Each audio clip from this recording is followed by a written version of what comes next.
Чацвер, 6 чэрвеня. У эфіры Белсату кароткае выданне навінаў. У студыі працуе Александр Баразенко. Вітаю. Смерці палітвязняў за кратамі і пераслед за беларускую мову. Спецдакладчыца ААН у справе Беларусі Анаіс Марэн прэзентавала новы даклад пра сітуацыю з правамі чалавека. Дакумент ахоплівае прамежак часу ад 1 красавіка летась да 31 сакавіка сёлета.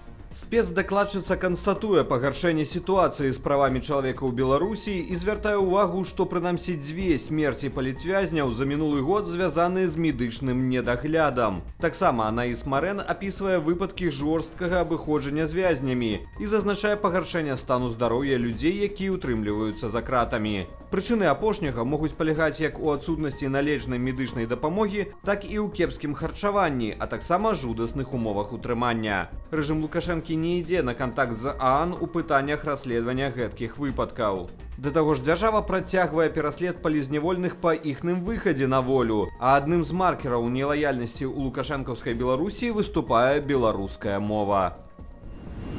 Аб'яднанне былых беларускіх сілавікоў «Байпол» разам з кіберпартызанамі заяўляе, што выселілі імя другога грамадзяніна Беларусі, затрыманага ў Польшы за дыверсіі.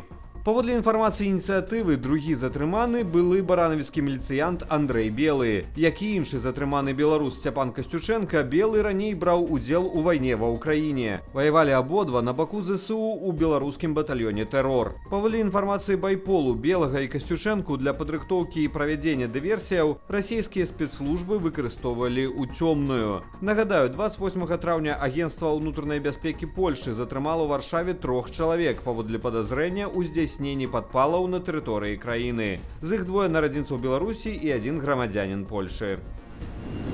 Дзяржаўныя хакеры з Беларусі атакавалі Міністэрства абароны Украіны. Пра гэта справаздачыца кампанія «Сайбл», якая займаецца кібербяспекаю. Згодна з ёю, хакерская групоўка UNC-1151, меркавана фінансаваная рэжымам Лукашэнкі, выкарыстоўвала фішынгавую рассылку. Летась атаку гэтай жа кібергрупоўкі выявіла польскае міністэрства абароны. Папаўненне ў спісе так званых экстрэмісцкіх фармаванняў. Лукашэнкаўскія сілавікі ўнеслі туды ютуб-шоу жанчыны цяжкіх паводзінаў.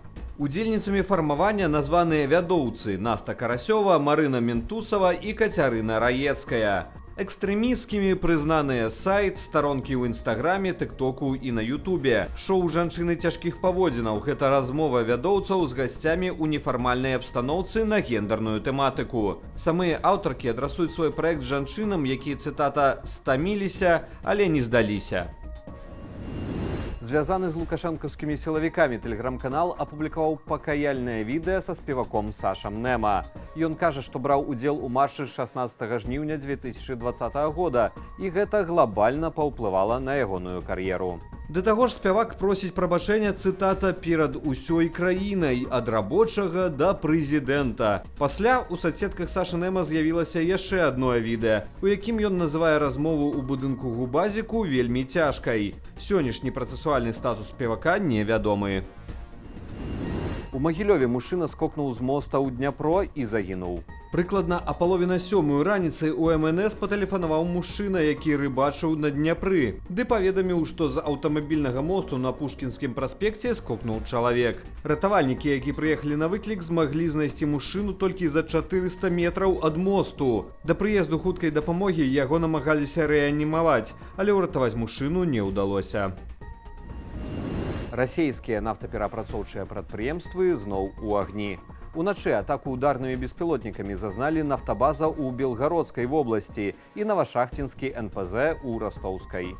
Відавочцы знялі вялікі пажар у Навашахцінску, што распачаўся пасля удараў. Губернатар Растоўскай вобласці пацвердзіў факт атакі. Паводле чыноўніка, тушэнне пажару было прыпыненае з прычыны паўторных выбухаў. Таксама паведамляецца, што агонь на НПЗ распаўсюдзіўся на плошчы 100 квадратных метраў. Адзначу, што гэта ўжо трэці удар дронамі па заводзе ў Навашахцінску ад пачатку вясны. 2 балістычныя ракеты і 18 беспілотных лятальных апаратаў тыпу «Шахет». Расія здзейсніла чарговы начны абстрэл тэрыторыі Украіны.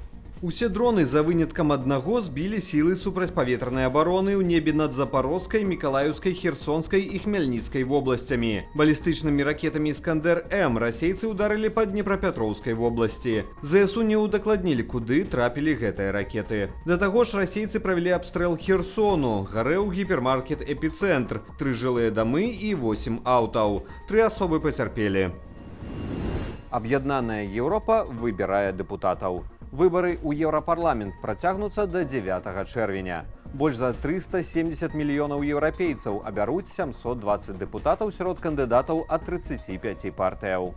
10-тыя агульнаеўрапейскія выбары праходзяць на фоне росту папулярнасці ультраправых, зазначае выданне палітыкаў. Папулісцкія лозунгі, напрыклад, італьянскай лігі поўначы ці альтэрнатывы для Нямецчыны, знаходзяць водгук сярод моладзі. Варта зазначыць, што ў сувязях і падтрыманні еўрапейскіх крайне правых партыяў і рухаў неаднаразова быў заўважаны расійскі рэжым Уладзіміра Пуціна. Адзін загінуў, яшчэ двое ў цяжкім стане. Гэта вынікі дарожна-транспартавага здарэння ў расійскім Кемераве з удзелам трамвая вытворчасці Белкамунмашу. Паводле папярэдніх звестак, у яго перасталі працаваць тармазы. У выніку трамвай набраў вялікую хуткасць. Пры праходжанні павароту некалькі пасажыраў літаральна вылецелі з яго салону проста на праезную частку. Пасля гэтага трамвай сутыкнуўся з іншым. Агулам пацярпелі больш за 100 асобаў, больш за 90 шпіталізаваныя. Мэр Кемерава паведаміў, што ступень зносу гарадскіх трамваяў складае 80-90%. Ён сцвярджае, што ўлады шукаюць крыніцы фінансавання для абнаўлення парку, а таксама аднаўлення трамвайных шляхоў. Што найменей 4 асобы загінулі, дзясяткі пацярпелі. Сярод іх дзеці. У Чэхіі сутыкнуліся пасажырскі і грузавы цягнікі. На месцы здарэння працуюць амаль 4 дзесяткі падраздзяленняў прафесійных пажарнікаў і добраахвотнікі. Задзейнічаны ратавальны верталёт. Як піша BBC, у пасажырскім цягніку было каля 300 чалавек. Ён ішоў з Прагі праз Славаччыну ва ўкраінскі памежны горад Чоп. Незвычайная для Беларусі прыродная з'ява. На відэа трапіла нешта падобнае да тарнада або смерчу. Гэта маглі назіраць жыхары Менску і Фаніпалю. Зрэшты, віхар знік гэтак жа хутка, як і ўтварыўся. Пра пацярпелых і нанесеную шкоду не паведамляецца. На Менск між тым учора абрынулася залева. МНС зафіксавала 5 участкаў патаплення дарогі і, як вынік, спынення грамадскага транспарту. Найбольш пацярпелі Ленінскі, партызанскі і цэнтральныя раёны сталіцы. Традыцыйна адным з месцаў затаплення сталася Няміга. Сёння Белгідрамет прагназуе навальніцы і залевы ў асобных раёнах краіны.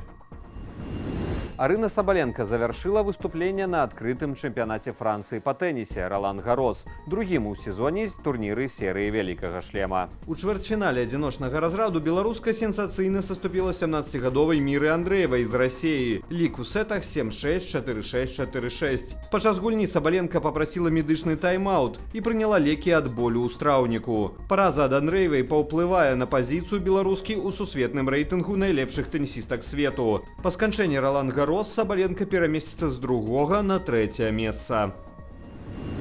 І гэта ўсе навіны ў нашым кароткім выданні. Падрабязная інфармацыйная карціна дня вас чакае о 20-й гадзіне ў аб'ектыве. Пасля выдання якога каментары і аналітыка ў праграме «Белсат Зум» з Віталём Бабіным. Калі вы глядзіце нас на Ютубе, заклікаю ставіць лайкі, каментаваць і дзяліцца нашым выданнем, каб яго пабачыла як мага болей гледачоў. Але не забывайцеся на ўласную бяспеку. Беражыце сябе і заставайцеся з Белсатам.